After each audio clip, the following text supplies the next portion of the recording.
반갑습니다. 6월 5일 토요일 큐티 스케치 시간입니다. 오늘 본문은 시편 5편 1절로 12절까지의 말씀입니다. 오늘 본문은 이렇게 시작합니다. 여호와여 나의 말에 귀를 기울이사 나의 심정을 헤아려 주소서. 나의 왕 나의 하나님이여 내가 부르짖는 소리를 들으소서. 내가 주께 기도하나이다. 여호와여 아침에 주께서 나의 소리를 들으시리니 아침에 내가 주께 기도하고 바라리이다.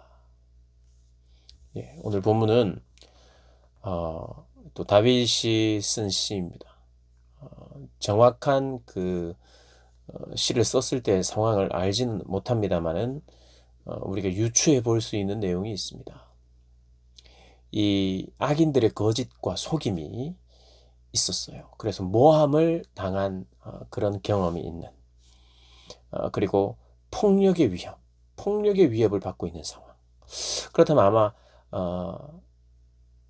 다윗이 사울 왕에게 쫓길 때 그럴 때가 아닐까 우리가 생각을 할 수 있겠죠. 어쨌든 정확한 건 모릅니다. 그러나 악인들에게 거짓과 속임으로 모함을 당했다는 사실, 그리고 폭력의 위협으로부터 이렇게 두려운 상황, 그런 상황입니다. 그래서 하나님께 기도하지요. 나의 말에 귀를 기울여 주십시오. 나의 심정을 헤아려 주십시오. 여러분, 누군가가 나의 마음을 헤아려 준다는 거, 그게 큰 위로가 됩니다. 그죠? 내 마음을 이해해 줄 수 있는 사람이 한 사람만 있다고 해도 그것은 큰 위로가 됩니다. 그런데 오늘 본문에 내 심정을 헤아려 줄 분, 그분이 다른 사람도 아니고 하나님이십니다. 하나님이 내 말에 귀를 기울이고 또 내 심정을 헤아려 주신다면 그것은 얼마나 복된 일입니까? 이런 어려운 상황 속에서도 하나님이 그런 분인 줄 알고, 우리의 심정을 헤아리는 분인 줄 알고, 또 나의 말에 귀를 기울이는 분인 줄 알고 기도하는 거예요.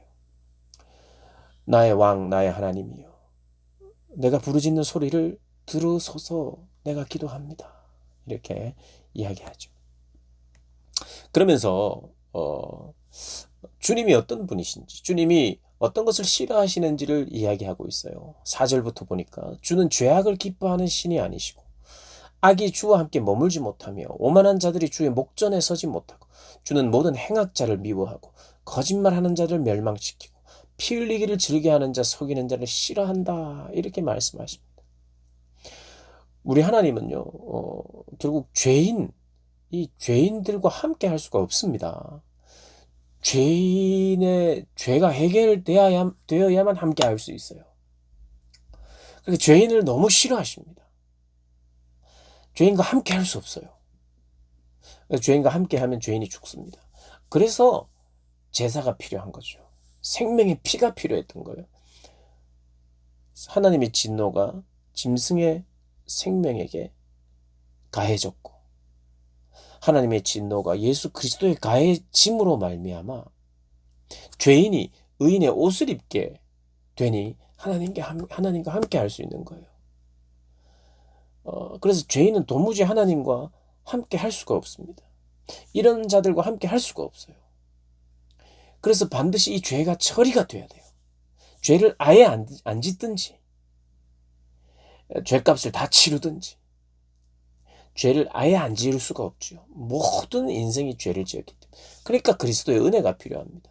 은혜로 하나님과 함께 할 수 있는 거예요. 그러니까 하나님이 우리와 함께 한다. 그러면 이미 은혜를 엄청 받은 거예요.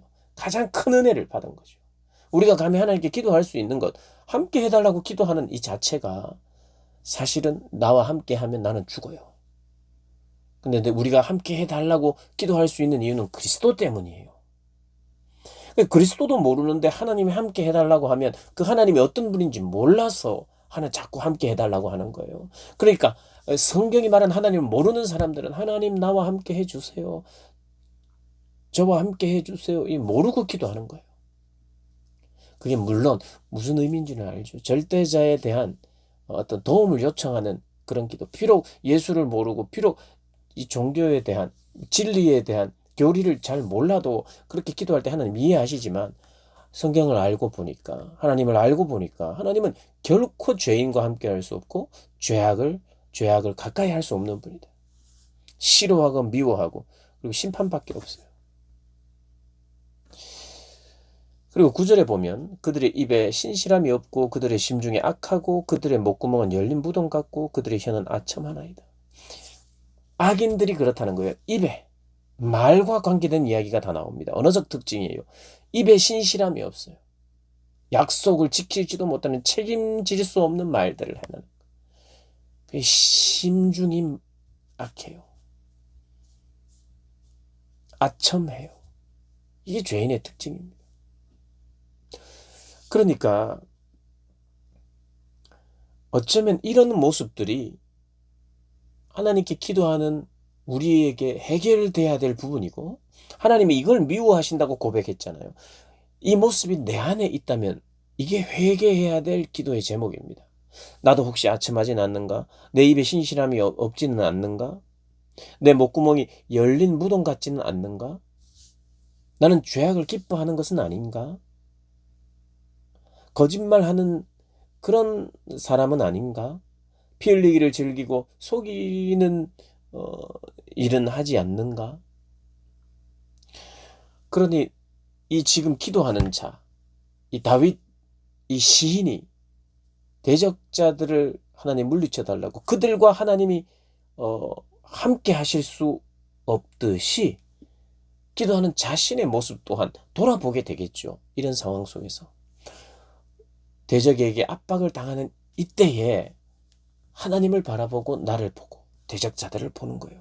하나님을 보고 대적자들이 나를 대적하는 것 사이에 하나님 내 심정을 헤아려 달라고 기도하며 대적자와 악인을 보고 나를 보고 하나님을 보면서 하나님을 예배하면서 그리고 내 마음의 신경이 자꾸 쓰이고 내 심정을 헤아려 달라고 할 만큼 기도할 수밖에 없는 그 악인이 주는 고난, 고통을 통해서 자신의 모습을 봄과 동시에 하나님께 악인의 모습이 나에게 없게 해달라고 기도하는 것과 동시에 하나님 이런 악을 물리쳐 주십시오.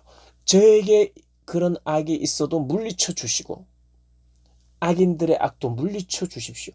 하나님은 공의로우신 분이잖아요. 내 안에 있는 악도 하나님은 제거하셔야 돼요.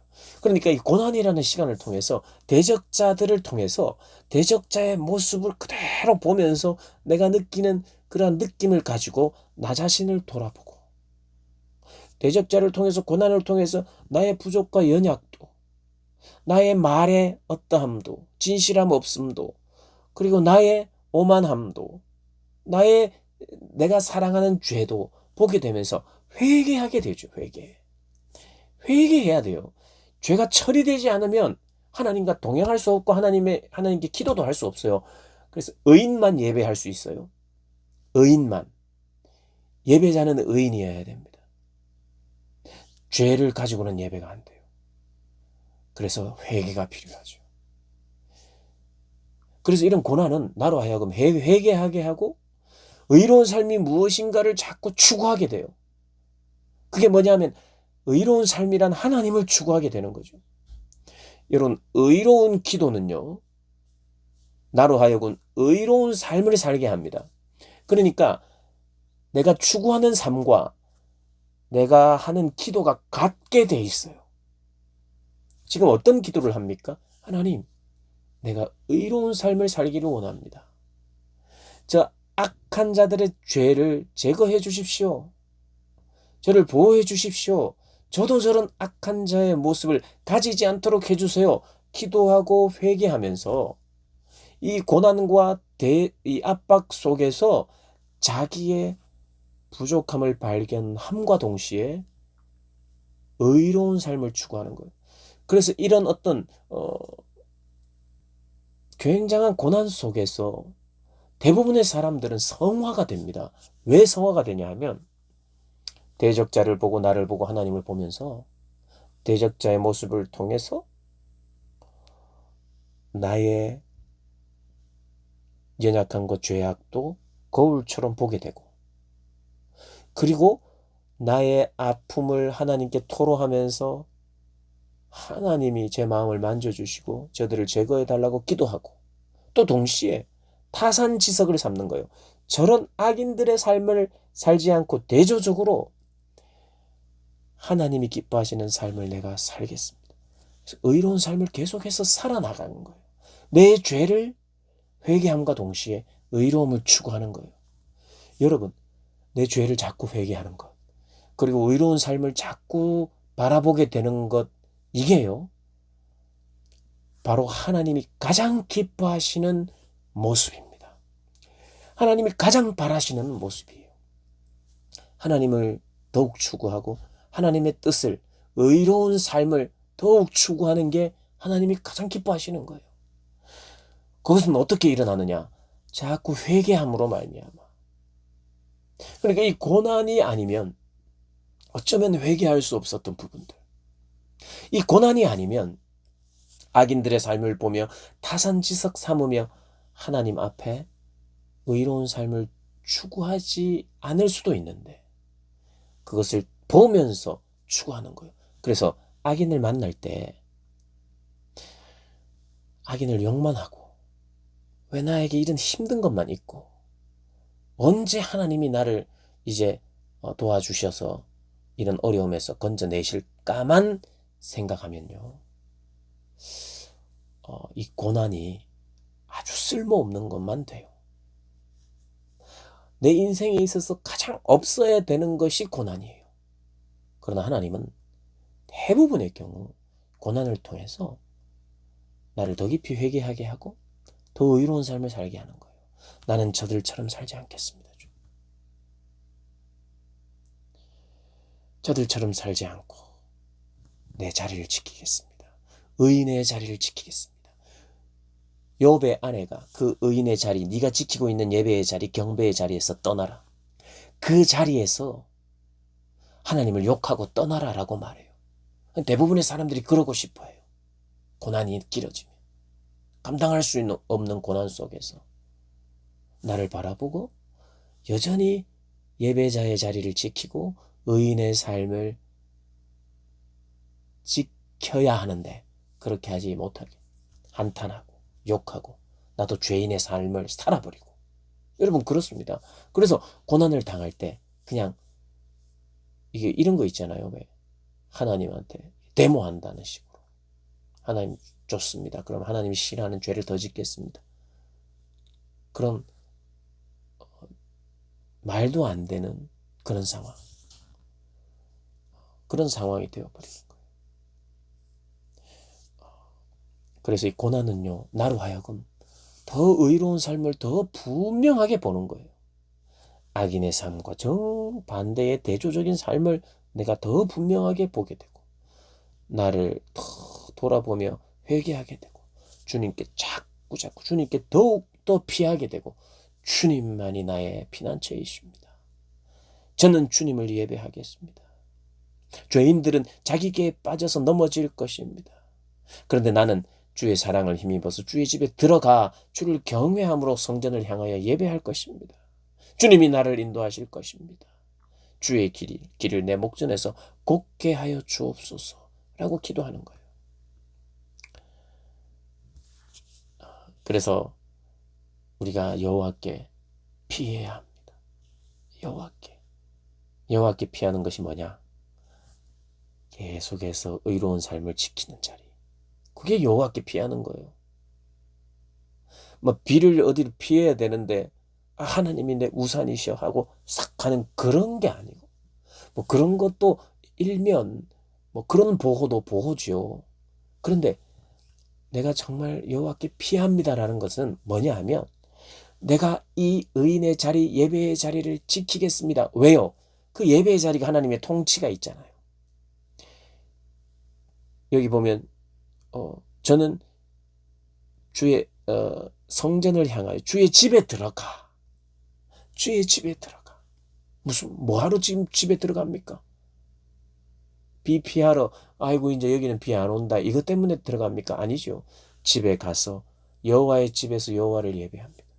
여호와를 바라보며 의로운 삶을 내가 여전히 저는 살겠습니다. 저는 억울하고 제가 지금 의로운 삶을 산다고 해서 뭐 좋아지는 형편이 아니더라도 저는 이 자리를 지키겠습니다. 예배의 자리, 의로운 삶의 자리, 하나님의 얼굴을 구하는 자리, 저는 지키겠습니다. 이게 여호와께로 피하는 것입니다. 하나님께로 피하는 자예요. 하나님의 집에 들어가는 자예요. 여호와께 피한다는 것은 하나님의 집으로 들어간다는 것입니다. 왜요? 예배하러, 하나님을 바라보러, 경배하러. 어떻게 경배합니까? 고난 속에서 변화가 없고 더 힘든데도 불구하고 굉장히 역설적이게 하나님, 내 상황과 관계없이 여전히 하나님은 의로우십니다. 하나님은 나의 왕이십니다. 하나님은 여전히 통치하시는 분이십니다. 라고 고백하는 것만큼 그것보다 하나님이 더 기뻐하시는 고백이 어디 있겠어요? 하나님을 인정하잖아요. 내 삶에서 느끼는 것은 너무 어려운 형편이지만 그럼에도 불구하고 하나님이 왕이시고 하나님이 통치하신다는 고백을, 그런 고난받는 자의 입술을 통하여 그 고백을 받게 될 때 얼마나 하나님 기뻐하시는 예배입니까? 여러분, 여호와께 피한다는 것은요, 바로 그 예배의 자리를 지키는 것입니다. 우리 모두 여호와께 피하십시다. 할렐루야. 오늘 하루도 승리하시길 바랍니다.